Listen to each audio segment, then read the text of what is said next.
জন্মসূত্রে নাগরিকত্ব সীমিত করতে ট্রাম্প প্রশাসনের নির্বাহী আদেশ খারিজ করে দিয়েছে মার্কিন সুপ্রিম কোর্ট। মঙ্গলবার রায়ে আদালত বলেছেন, যুক্তরাষ্ট্রের মাটিতে জন্ম নেওয়া প্রায় সব শিশুই সংবিধান অনুযায়ী নাগরিকত্ব পাওয়ার অধিকারী। এতে অভিবাসী ও অস্থায়ী ভিসাধারী পরিবারগুলোর সন্তানদের নাগরিকত্ব নিয়ে তৈরি হওয়া অনিশ্চয়তা দূর হয়েছে। এদিকে রায় ঘোষণার পর ট্রাম্প সামাজিক যোগাযোগ মাধ্যমে দেওয়া এক বার্তায় দেশের জন্য খুবই দুঃখজনক বলে মন্তব্য করেন। ভিনদেশীদের কাছে স্বপ্নের দেশ যুক্তরাষ্ট্র, সে স্বপ্নের অন্যতম বড় ভিত্তি জন্মসূত্র নাগরিকত্ব।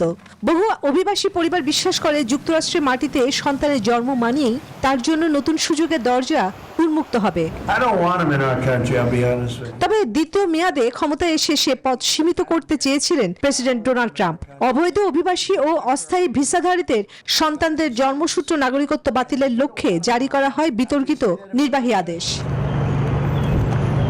কিন্তু সেই উদ্যোগে বড় ধাক্কা দিয়েছে মার্কিন সুপ্রিম কোর্ট। 6-3 ভোটের রায়ে আদালত জানিয়েছে, যুক্তরাষ্ট্রের মাটিতে জন্ম নেওয়া প্রায় সব শিশুই সংবিধানের 14তম সংশোধনী অনুযায়ী নাগরিকত্ব পাওয়ার অধিকারী। ফলে ট্রাম্প প্রশাসনের নির্বাহী আদেশ কার্যত অকার্যকর হয়ে গেছে।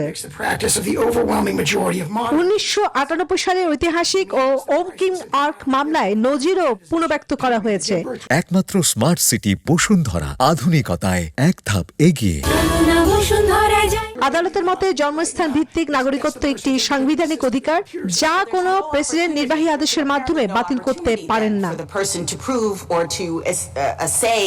এদিকে সামাজিক যোগাযোগ মাধ্যমে দেওয়া এক বার্তায় ট্রাম্প বলেন, এটি দেশের জন্য খুবই দুঃখজনক। তিনি জানান, আদালতের রায়ের পরও জন্মসূত্রে নাগরিকত্বের নীতি পরিবর্তনের প্রচেষ্টা অব্যাহত থাকবে।